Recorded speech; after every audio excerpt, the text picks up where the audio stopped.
بسم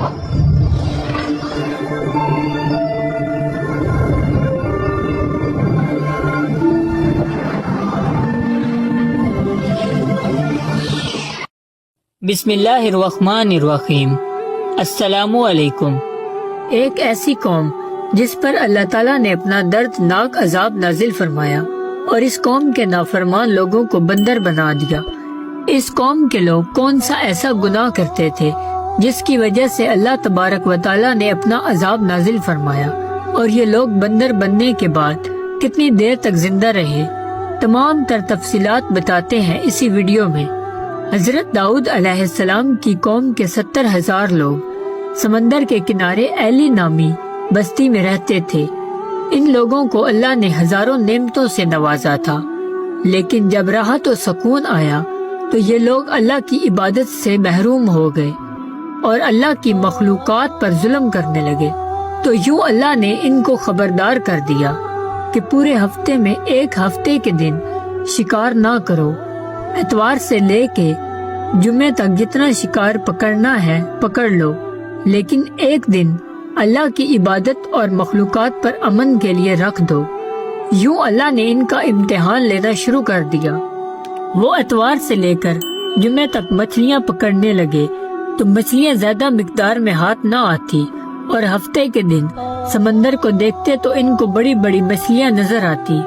ان لوگوں میں سے ایک شخص کو شیطان نے ورگلا لیا کہ پریشان کیوں ہوتے ہو، میری ترکیب پر عمل کرو۔ تو بس شیطان کے کہنے سے اس شخص نے ہفتے کے دن کانٹا لگا کے ڈوری کو سمندر میں ڈال دیا تاکہ مچھلیاں پھنسیں، اور شیطان نے کہا مچھلیوں کو تم اتوار کے دن نکالنا، اور یوں ہفتے کی حرمت بھی نہیں ہوگی اور تمہارا شکار بھی ہو جائے گا۔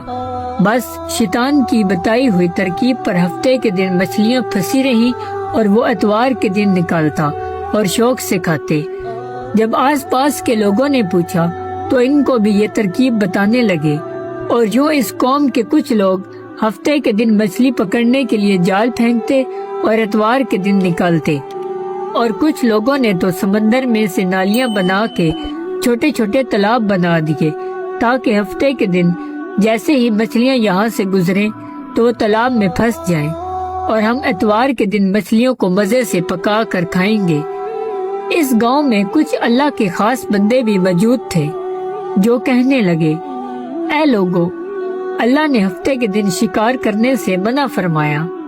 یہ جو تم جال پھینکتے ہو، چھوٹے چھوٹے تالاب بناتے ہو، ان میں ہفتے کے دن اگر مچھلی پھنستی ہے تو یہ شکار ہفتے کے دن کا ہوگا۔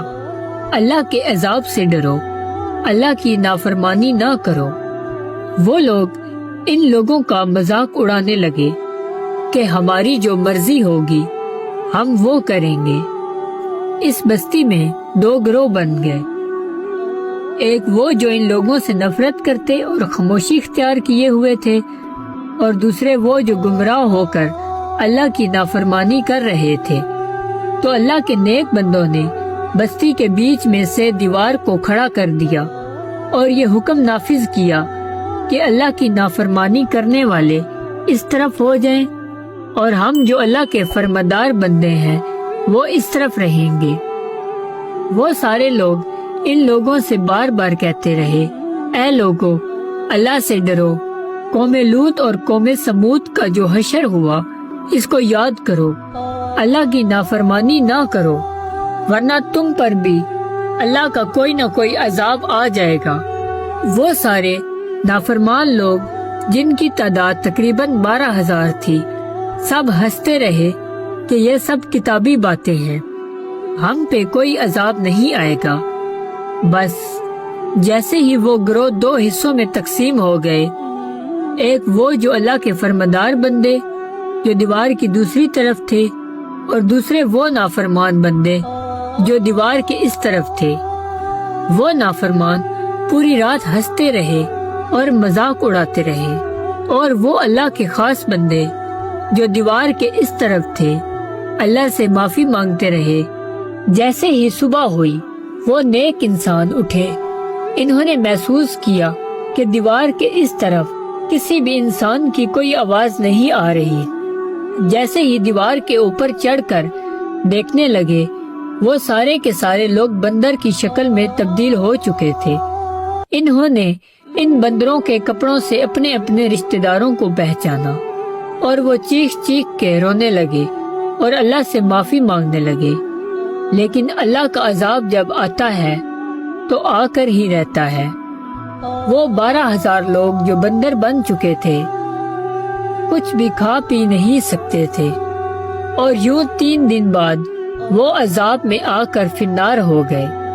بے شک اللہ ان لوگوں کو پسند نہیں کرتا جو اللہ کی نافرمانی کرتے ہیں۔